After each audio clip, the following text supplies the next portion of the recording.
আর পরের দিন ওখানে গিয়ে তারা অবাক হয়ে যায় গোলাপ ফুল চিরে।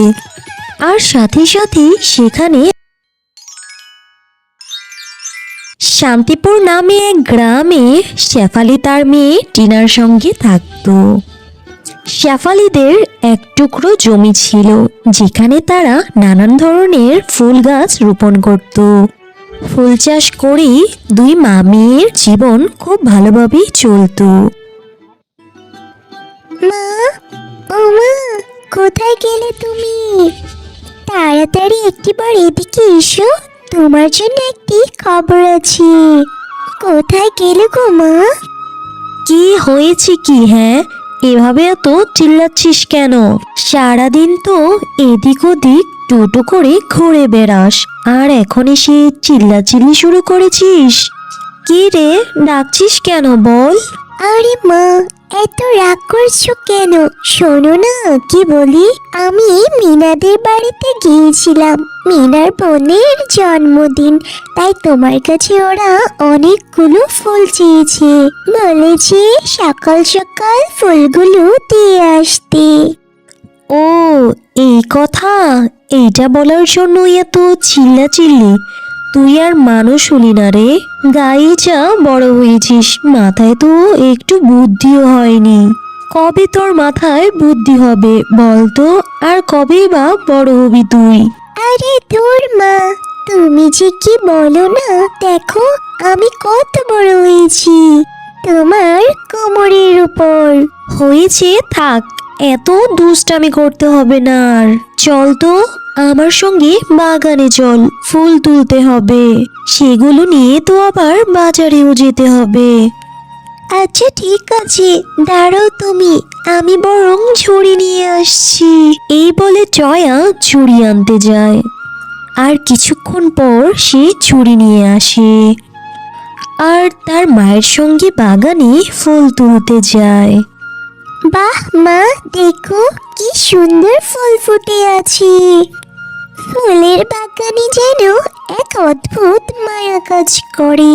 অশান্ত মনও ফুল দেখলে যেন শান্ত হয়ে যায়।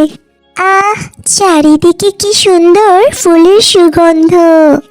হ্যাঁ রে মা, নে নে, এবার দেরি না করে আর তাড়াতাড়ি ফুল তুলতে দেখিনি, এমনিতে অনেক দেরি হয়ে গিয়েছে। এই বলে তারা দুই মা আর মেয়ে ফুল তুলতে থাকে।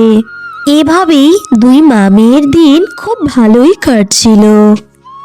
কিন্তু হঠাৎই একদিন শেফালি খুব অসুস্থ হয়ে পড়ে, যার কারণে সে ফুলের চাষও করতে পারে না, যার কারণে তাদের সংসারে অনেক অভাব নেমে আসে। কি করব এখন আমি? মা তো সুস্থই হচ্ছে না। ডাক্তার বলেছে মাকে সুস্থ করতে হলে অনেক টাকা লাগবে, কিন্তু আমার কাছে তো কোনো টাকাই নেই। তাহলে কি আমি কোনোদিন আমার মাকে সুস্থ করতে পারবো না? না না না, আমাকে পারতেই হবে। যে কোনো উপায়ে আমাকে টাকা জোগাড় করতেই হবে। এই কথা বলে জয়া তার মায়ের কাছে যায় আর বলে, মা, তুমি এখন কেমন আছো মা? তোমাকে আমি একটা কথা বলতে এলাম। আমি একাই এবার ফুলের চাষ করতে চাই। তুই? কিন্তু তুই কি পারবি মা? এসব তুই একা একা কিছুতেই পারবি না রে মা। আমি একাই পারবো মা, তুমি কোনো চিন্তা করো না। এই বলে জয়া একাই তাদের জমিতে ফুলের চাষ করে। কিন্তু জয়া ভালোভাবে ফুলের যত্ন নিতে পারে না, তাই ভালো ফুলও হয় না, আর সেই ফুলগুলো কেউ কিনে নিতেও চায় না। এটা কি হলো? আমার বাগানের ফুলগুলো তো একদম ভালো হয়নি। কি হবে এবার? সব ফুলই তো নষ্ট হয়ে গিয়েছে।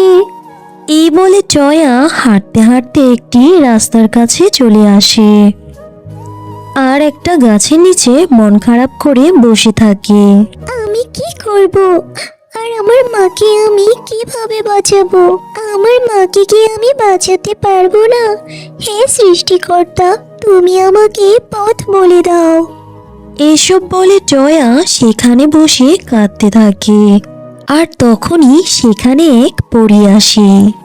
কি হয়েছে মেয়ে তোমার, আর তুমি এভাবে কাঁদছো কেন? তুমি কোনো ভয় পেও না, বলো আমায়। এরপর টয়া তাদের সমস্ত কথা পরীকে খুলে বলে। সব শুনে পরীর মনে অনেক মায়া হয়। আর সে জাদু করে টয়াকে কিছু খাবার আর সোনার মোহর দেয়। তুমি আর কেঁদো না, এগুলো নিয়ে তুমি বাড়িতে যাও আর তোমার মায়ের চিকিৎসা করাও। তোমাকে অনেক ধন্যবাদ পরি। এই বলে জয়া খাবার আর সোনার মোহর নিয়ে তাদের বাড়ির দিকে যেতে থাকে। হঠাৎই সে এক কুটিরের সামনে এক বৃদ্ধা শিয়ালিনীকে কাঁদতে দেখে তার কাছে যায়। এ কি বুড়ি দাদিমা, তুমি এখানে বসে কাঁদছো কেন? কি হয়েছে তোমার? বাজারে আমার এই পৃথিবীতে কেউ নেই, আমি একাই থাকি।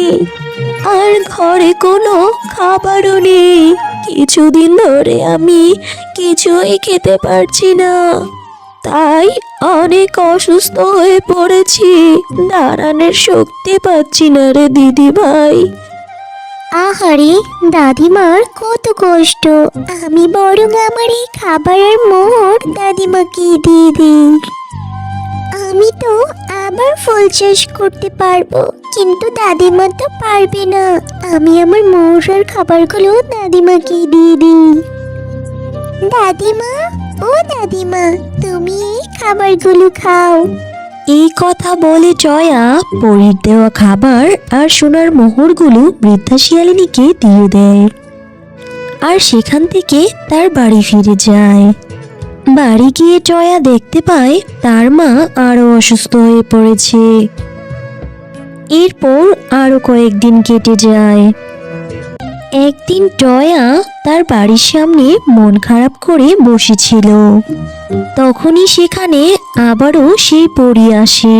এ কি পরি, তুমি? হ্যাঁ আমি। তুমি অনেক ভালো। আমি সেই দিন তোমাকে কিছু জিনিস আর খাবার দিয়ে সাহায্য করলাম, কিন্তু তুমি নিজের কথা না ভেবে সেগুলো বৃদ্ধাকে দিয়ে সাহায্য করলে।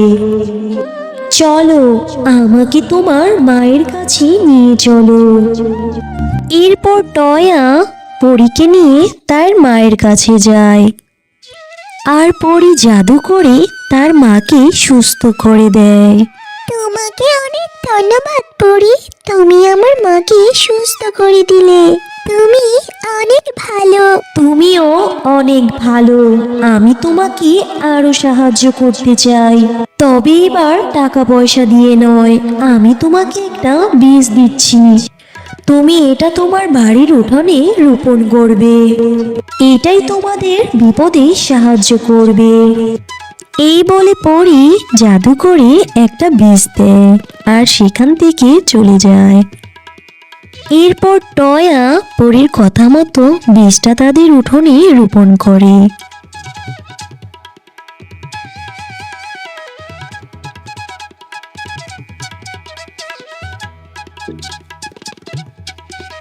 আর পরের দিন ওখানে গিয়ে তারা অবাক হয়ে যায়। সেখানে একটি কচু গাছ ছিল আর সেখানে ধরা ছিল একটি সুন্দর গোলাপ। মা দেখো, কচু গাছে গোলাপ ফুল, কি সুন্দর আশ্চর্যকর বিষয়। দাঁড়াও, একটা ফুল ছিঁড়ে দেখি। এরপর টয়া কচু গাছ থেকে একটি গোলাপ ফুল ছিঁড়ে, আর সাথে সাথে সেখানে আবার একটি গোলাপ ফুল হয়ে যায়। কি অদ্ভুত জিনিস মা, ফুল ছিঁড়লে সেখানে আবার ফুল গজাচ্ছে। এবার আমাদের আর কোনো অভাব থাকবে না। এবার এগুলোই আমরা বাজারে বিক্রি করব আর অনেক টাকা লাভ করব, দেখো। এরপর থেকে জয়া আর শেফালি ওই কচু গাছ থেকে গোলাপ সংগ্রহ করত আর সেই গোলাপ ফুল বাজারে বিক্রি করত। গোলাপ ফুল বিক্রি করে তারা যে টাকা পেত তা দিয়ে তাদের সংসার খুব ভালোভাবে কেটে যেত। হ্যালো বন্ধুরা, গল্পটি ভালো লেগে থাকলে চ্যানেলটি সাবস্ক্রাইব করে দিবেন এবং পাশে থাকা বেল আইকনে প্রেস করে আমার পাশেই থাকবেন। ধন্যবাদ।